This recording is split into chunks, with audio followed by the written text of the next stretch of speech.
Pimps, Plays, and Hustlers Fantasy Football League, week number 5, Commish Message. Sorry, fellas, for the late Commish Message. It is Sunday morning, so good morning to all of you. Had a computer virus, some malware, spyware. Took a couple days to, back everything up and get Windows reinstalled, but it's back up, it's running, we're back in the building. Treasurer here even made a special trip this Saturday evening to get this Commish Message up. This is how dedicated we are to make this happen for the league. We are so dedicated on making this happen for y'all. You got not even a virus can stop us. You know what I'm saying? We just keep it moving. We just wipe this shit out, reinstall, and we just make it go. So week 6. Yes. So that for this week we're doing something a little bit different. Since it is the morning of the games, we figured we'd just break down today's matchups and see our opinions on them, since nobody still has. Have you got any private messages for anybody wanting to come in to do an owner spotlight? Nothing, huh? I heard Duke talking about, so I'm going to be there this week, and no, nothing. The boards were quiet except for you and Patty going at each other. Yeah, well, Patty and I, we get down. So let's get down to the real core of our league. Who does have better teeth, you or Foster? Oh, I see. Foster's teeth are rotting out of his skull. That's what really everybody wants to know. Dude, my teeth are so much better. I brush them, I floss them, I go see the dentist. Foster does none of that. One little French fry took it out. Yeah, it took him out, dude. He can't even eat ice cream without his teeth falling out. MC Yucky Yuck Mouth in the building. You want to know why we're calling him MC Yucky Yuck Mouth? Take a look at his teeth and figure it out. I know Britt had a baby, and also he's probably has less time on his hands, but Lard Barty has been very quiet on the boards. Very quiet since he's taken those 2 losses. Very quiet. He starts off 3-0, chirp, chirp, chirp. All of a sudden takes a loss or 2 and crickets. Well, it takes a few minutes to post. Right, man, he's rolling with Josh Freeman. I'll let you get into that since you're covering their games. But, sounds good. Man, first game we're going to get into this for this morning is going to get into Any Given Sunday versus the Juggernauts. Any Given Sunday right in the middle of the pack, sitting at 3-2. The Juggernauts in second place, 3-1-1. Oh, man, this is a tough one to call. Based on the matchups, I do like the Juggernauts. I mean, Phillip Rivers at St. Louis with Malcolm Floyd, I just think that's going to be a little bit too much to deal with, along with the Bears defense at Seattle. That is just ouch. And then Moss going up against Dallas. He has a thing against Dallas for not drafting him. I just see them being able, again, pulling out the win. You have some good matchups. Romo against Minnesota is not the greatest, but definitely. They'll throw it 50 times at least. Yeah, and then Turner versus Philadelphia. I agree with you. I think the matchups are better for Foster. I usually always say I like my chances. This one, I'm a little worried. I'm a little worried. Definitely the Rivers. I'm almost hoping that San Diego just blows St. Louis out and Rivers stops throwing the ball and just runs it, baby. That's my only hope there. The Floyd-Lloyd combo are coming out of nowhere. I have no idea what's up with that, but geez. Rivers has been solid, but yeah, I like the Juggernauts in this one. Definitely the matchups are in his favor. But, anything can happen. That's why you're named Any Given Sunday. Hopefully. Anything can go down. Maybe the luck's rolling my way this year. We'll see. Who knows? So which game are you going to look at here first? Well, in turn, I'll take a look at your game versus the Brewdogs. Battle of 2 and 3 here. A crucial game to get to 500. Looking at the quarterback matchup with Flacco and Brady, I think that's pretty even. Brady has not been the big stat producer that he has in the past. No Moss. That should be interesting to see what happens there. That's definitely going to change their team. On the running back side of it, I have to give the edge to CPP. I think MJD and Jamal Charles are a little stronger than Joe Adai coming off an injury. Barber seems sort of lost in that Dallas offense right now, so we'll see. On the wide receiver front, I'm also going to give you the edge there. I think the Austin, Marshall, Bolden combo is pretty strong wide receivers. Donald Driver, New York, Steve Smith, and Santonio Holmes. Decent producers, but again, I'll give you the edge there. The defense, I do like Brewdog's matchup with the Giants against Detroit. Niners versus Oakland probably could go either way. We'll see. That should be a really interesting game. Based on the running back and wide receiver edge, I'm going to give the game to CPP. Okay, I like that. And I could get back to 500, get myself right back in the mix here. Next game that I'm covering here is Fuck You against Molly Whoppers. Fuck You sitting at 2-3, Molly Whoppers at 3-2. This is the week supposedly that the Molly Whoppers will go off and win the weekly prize. He has some pretty good matchups with Schaub at Kansas City or versus Kansas City at home. Arian Foster with Kansas City. Got McCoy versus Atlanta, and then Andre Johnson with Kansas City. Right, that Houston threesome right there.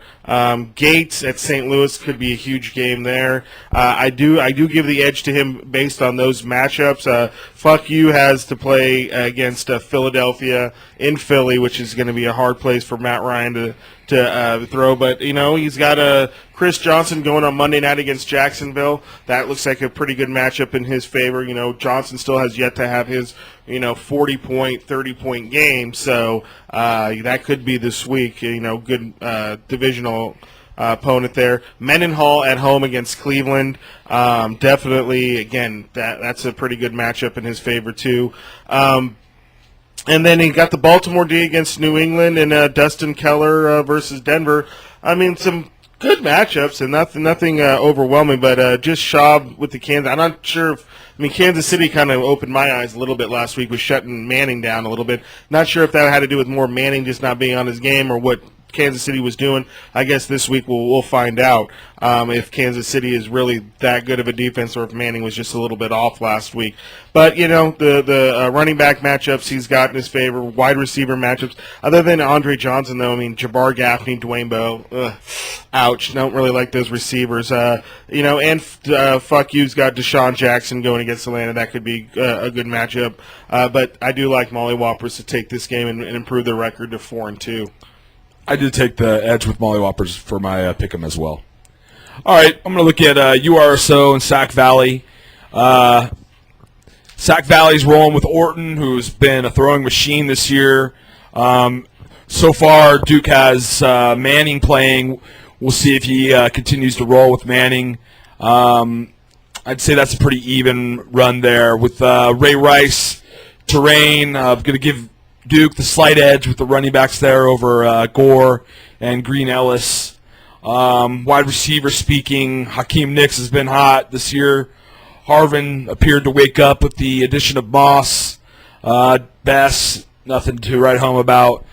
You got Moss, Edwards, and Colston on the Sac Valley side. I would say that's pretty even across the board there on wide receivers. I don't know. Nicks could go off against Detroit. That could is be a good another matchup. 3-touchdown, 100-plus yard receiving. I would think that he Nicks has would see Eli the coverage, going, so. but we'll see.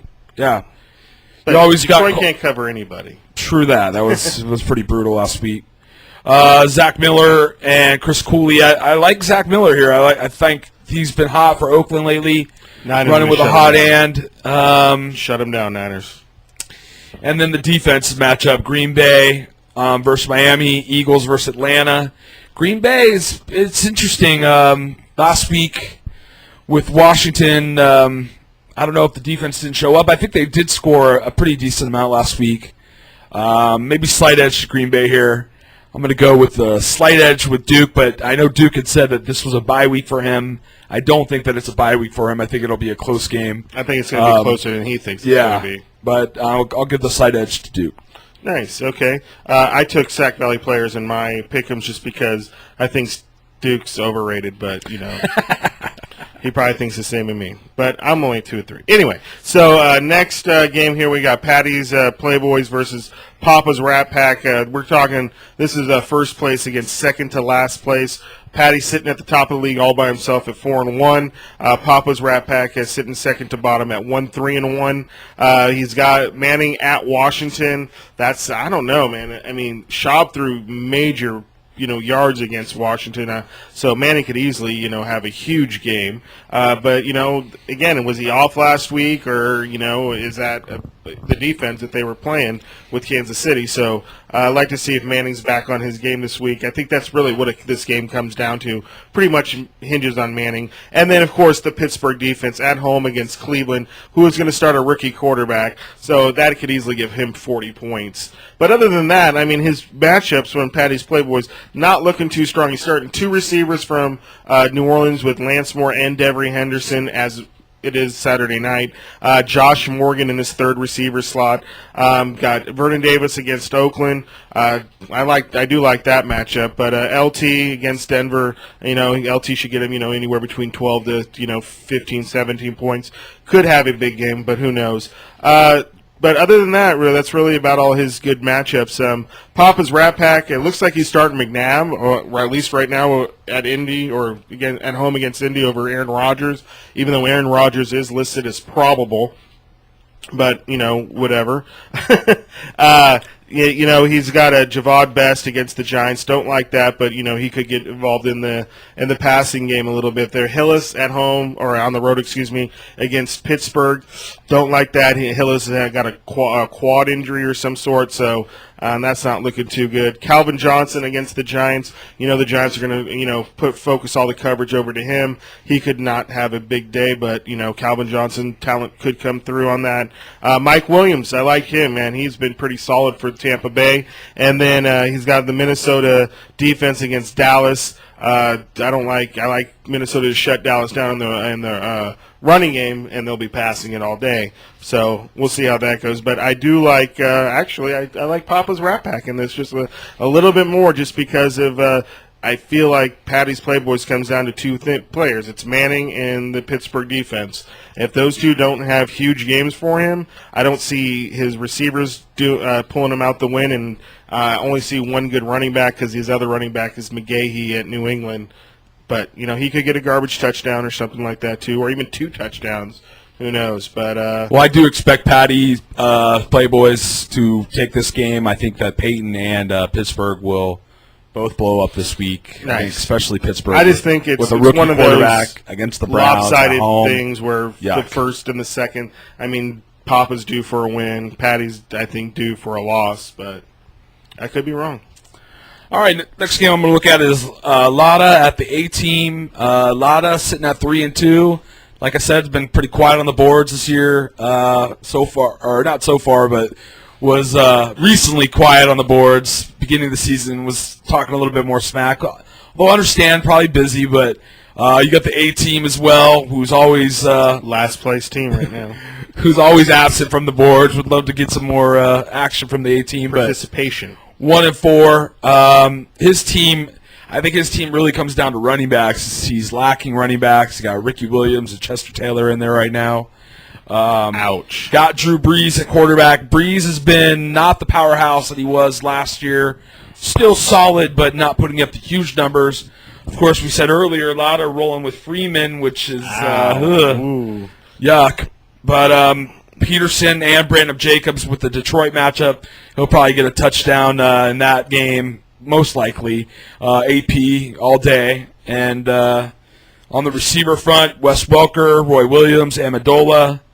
For the A-team, you got Roddy White, Greg Jennings, and Derek Mason.